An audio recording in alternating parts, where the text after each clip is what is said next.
কিরে হাল্ক, সাপটা গলায় ঝুলিয়েছিস কেন রে? কাকু, এটা এখনো ছোট। আমি এটাকে আমার গলায় পেঁচিয়ে বড় করছি, পরে ভালো খাবে।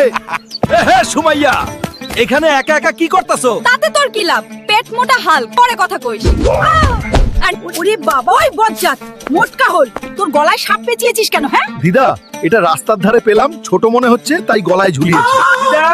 বিয়েটা কবে দিবা গো? রাস্তার মাইয়া গুলা দেখি মাথা ঘুরে যায়। চুপ রে বদমাইশ, তোর তো পেট মোটা নালের জন্য কোথাও তোর বিয়ে ঠিক হয় না। এটা কি করস রে ভাই? চুপ কর, রং করে তোকে হিরো বানাইতেছি। হাল্ক রে, সুমাইয়া, ওগো বাড়িতে বিশাল অ্যানাকোন্ডা সাপ আইছে। চলো কাকু, আজকে সাপ ধরমু, কালকে বিয়া করমু। কাকু, আজকে সুমাইয়ারে বিয়া করার বড় চান্স, হারাইলে শেষ। কেউ আমাদের বাঁচাও, কেউ কিছু করো। কিছু করো। হাল্ক, এটা কালারিং করবি নাকি ধইরা ফেলবি?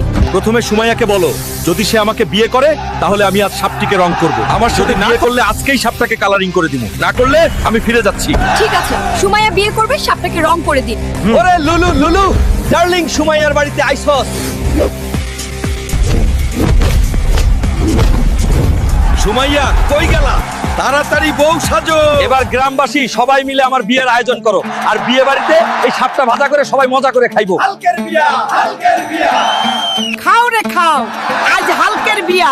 সাপ ভাজা লাইনে আছে, জোরে খাও, লাজ নাই। দুনিয়া কাপায়া বিয়া করলাম রে। আমি হাল্ক আপনাদের সবার জন্য প্রার্থনা করছি এই ভিডিওটি লাইক করুন, চ্যানেলটি সাবস্ক্রাইব করুন, আপনার ইচ্ছা 2 দিনের মধ্যে পূরণ হবে।